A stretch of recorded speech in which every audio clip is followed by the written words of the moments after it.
Hello, I've been asked to show some of you how to use Google Calendar. I'm sure many of you do use your Google Calendars, but this is for anyone who maybe hasn't used it before or has only used it in a limited fashion. So if you don't need the video, don't watch the video, right? So the first thing you'll know about Google, you'll see is that it looks like a normal calendar.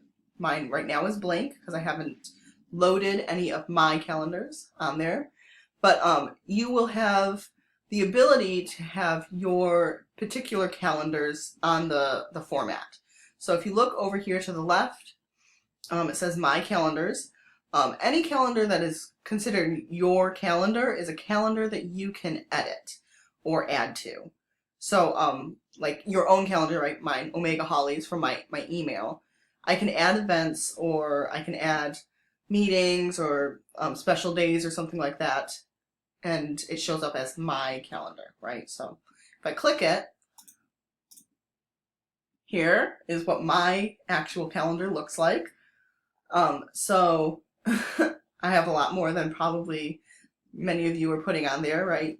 But you could put all of your classes and things like that on there. So I have my calendar color coded as purple.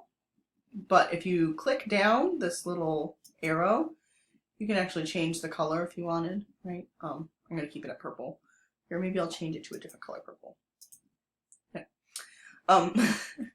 So you also have a variety of other calendars that you can edit that are not technically your email calendar. Okay, so like I have birthdays, which I think pulls from Google Contacts. Okay. Or there's Netflix, which was a program that we were doing. And the one that you're really going to be looking for is ONU Diversity Multicultural Calendar. So that's the one that all of you will be getting access to as MPC execs to add to your events and things like that, so everyone can see what everyone else is doing. I'm going to turn mine off. Okay. So underneath the My Calendar section is Other Calendars. And these are calendars for other people, or that you don't really get to modify, but it can be very useful if you, let's say, for example, I see LaShonda a lot, right? Sometimes it's really important for me to know if she's busy or not. So I can click it and I'll see, like, I can see actually what she's doing, okay? Now, I can actually see, like, oh yeah, like she has a meeting with Dimensional Word Scholars, because I need to know that sort of information. But maybe you're not like that close with somebody. You can edit your settings like Scott does, so that it will just show that he is busy. Had a phone call. So anyway, so Scott's, I oftentimes need to know when Scott is busy or not, right? But I don't really need to know exactly what Scott is doing, so it just says busy. That's how he has his edited, so that it says a particular thing. And you can go up into, I'm going to make his go away. You can go up into your settings, right here, and you can edit who can see what on your calendar, right? So maybe you want your mom to actually not know when you're, going to Pilates class or something, I guess. And you can just have it say busy. But you might want to have your boyfriend actually know when you're, out doing something. Who knows? Whatever. So you can change it to whatever you need. So back to the ONU Diversity Multicultural. As you can see, there are a few things that are already on the calendar. ISA needs to move theirs. So the way that this works is if you have an event, let's say on the 21st, okay, I don't have anything, but let's say we do. Let's say we have free dinner and movie, right? And then I usually put ISS, or I put something so that you might know about what it is. Or like they do ISA, right? AASU, something like that. And you can put it at the beginning or the end, it doesn't really matter.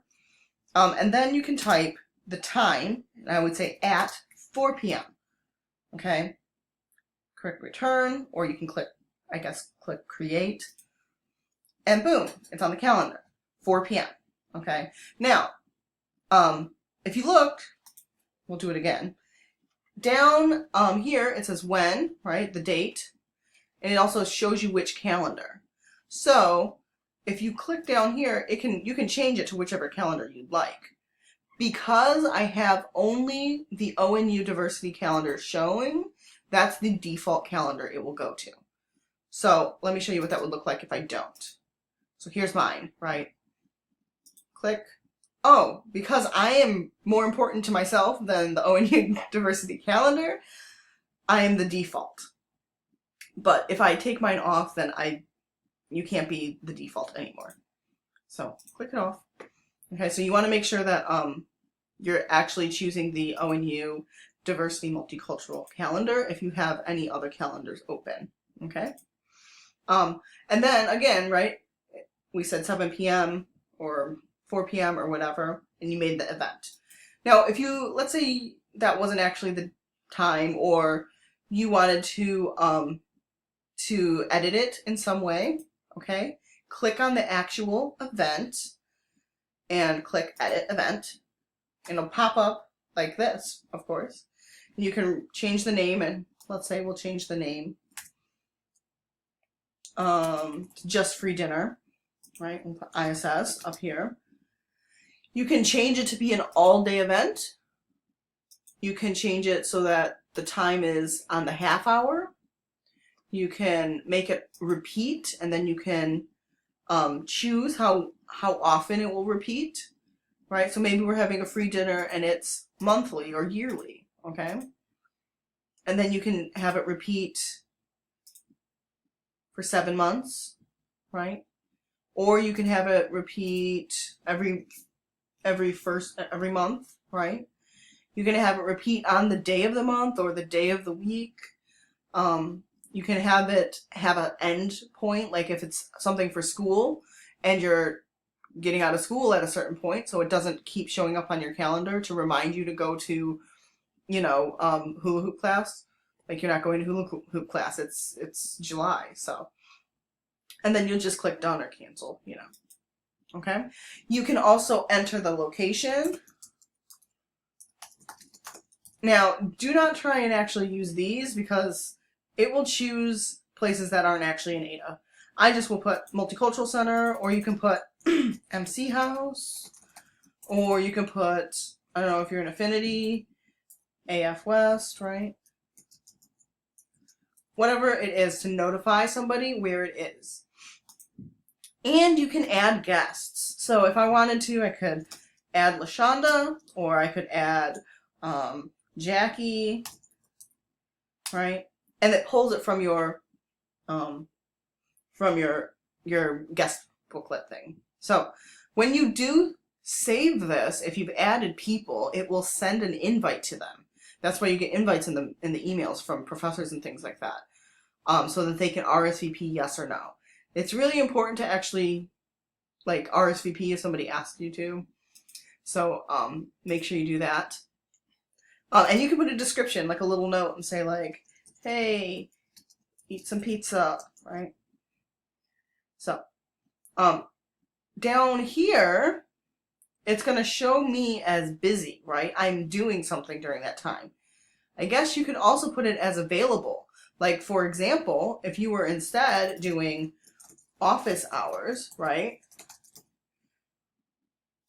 I'm available for office hours. So people know that that's a good time to actually see me, okay? And then as, again, a visibility, you can choose the default of whatever your settings are for sharing. You can choose public or you can choose private, okay? Up here, here's the save button, or you can discharge or delete it. There are more actions. So for example, if I have an event, I want it on my calendar as well as this calendar, so I'll duplicate the event. Or I can copy it to a specific calendar. So I'll copy it to my own. Okay? Continue. So anyway, that's how that works. So I deleted that. It's really important to use this so that when we look at our calendars, we know, oh, hey, ISA is having a dinner. I don't want to program over ISA. Or say, oh, I want my members to go to a organization's, meeting or something. When is that? Oh, I can look at the calendar. And that way we can better communicate with each other. So, you also obviously can change the look. I really prefer month. Day is very confusing for me. This is the week look. I love month because then I really have a good overview. You can also do the 4-day agenda. I don't know who does that. And then, apparently you can just do it so that it only shows the events that are happening. So back to month, back to month. Up here, obviously, you can change which month you're in. If you want, you can also have a mini calendar, which may be helpful. So maybe you're in, let's say, November, and you want to go back into your mini calendar to be in September. I guess. I never use the mini calendar, so yeah.